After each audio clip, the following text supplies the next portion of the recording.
second at the time. He now finds himself back in fourth position. And Larry Mack, you can't win races. This is one of those things about closing a deal. If this 42 wants to win, they got to be able to make good pit stops like this 48 car does. But Jeff, in their defense, I think we just went through that huge transition of this track cooling down, and I think they made a major adjustments which actually held their pit stop up a little bit. Yeah, on pit road total, the 18 car was 3 seconds quicker from the time Kyle Busch entered pit road to the left than Montoya.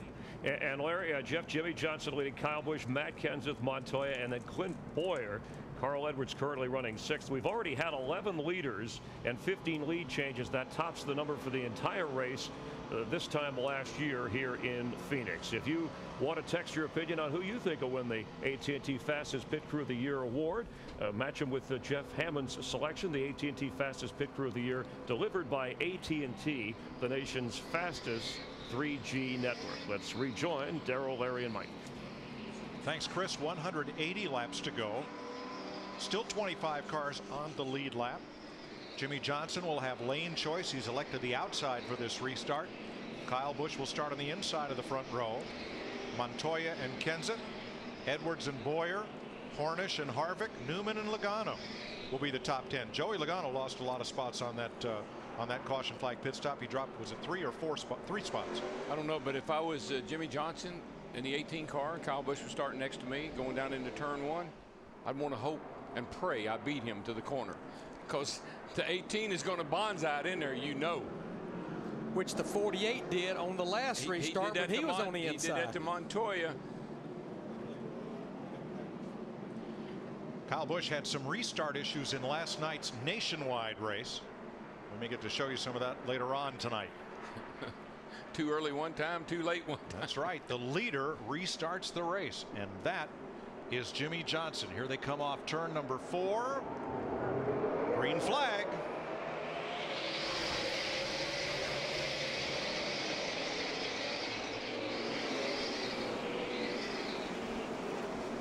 Well, that 18 got a pretty good run through the middle of 1 and 2, but look at that 48 car just rocket off turn 2. Here comes Montoya in the 42. Yeah, that 48 has definitely got the nighttime setup working now, Larry.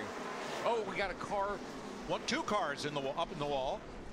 Truex just misses it, and it's Keselowski. Caution is out. Right side damage. We got in the wall. Shouldn't be all that bad, but we're going to definitely work on it. And he lips to the flag. Keselowski does, holding on to 22nd position. You know, one of the things that I didn't realize, but with the spoiler, the way it hangs over the edge of the quarter panels, every time one of these cars gets into the wall, it pushes the back of the car over. It pushes the blade over. I think 3 wide down the back straightaway into 3 may have kind of helped this to happen. It's never a very good idea. Well, and Keselowski slid up in front of Truex in the 56, and Truex got into the back of the 12. Just being a little too aggressive on these restarts happens so much. There's the contact. Yep. Boy, Truex did well to save it in the 56. But that view right there, that's similar to what the spotter has, and you could tell. It would be hard to tell that 12 car clear high. Let's watch from Truex's onboard camera. Right, it could have been a little give and take right there. They could have avoided that. Keselowski was trying to give Stewart room on the bottom, and there just ran out of room. Everybody did. So it's the 6th caution flag, and the beneficiary of the free pass will be Paul Menard.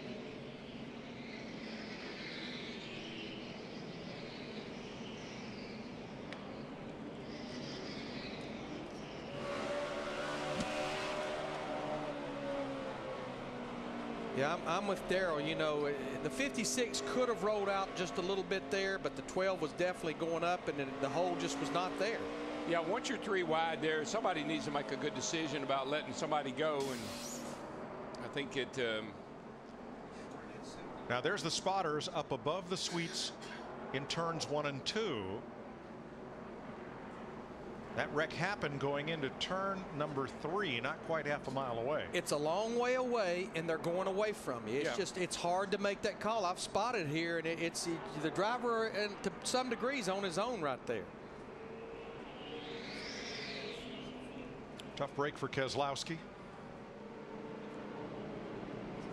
Carl Edwards has ditched the sunglasses at this stage. Yep, he's in night mode now.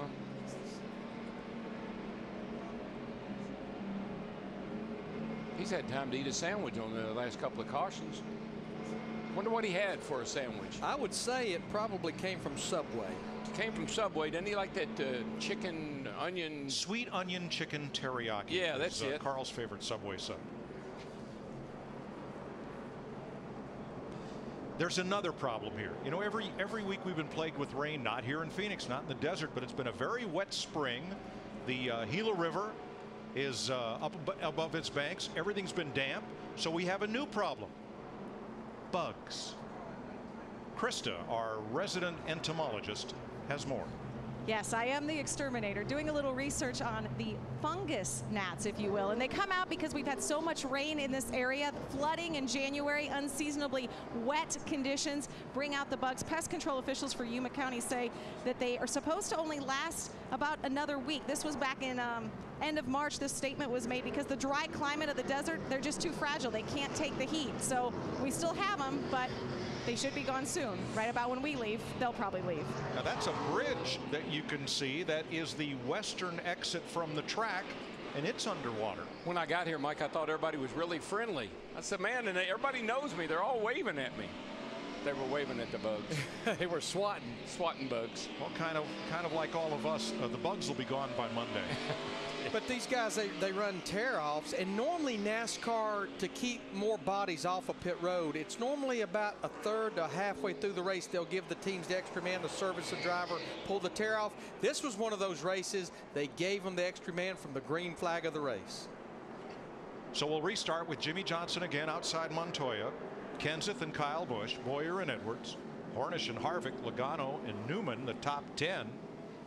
Know what'll get rid of those pesky bugs? I bet you a little Saturday night crank it up.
So it's goodbye sunshine in Phoenix with 171 laps to go. And Jimmie Johnson once again out in front of Juan Pablo Montoya by 0.4 of a second.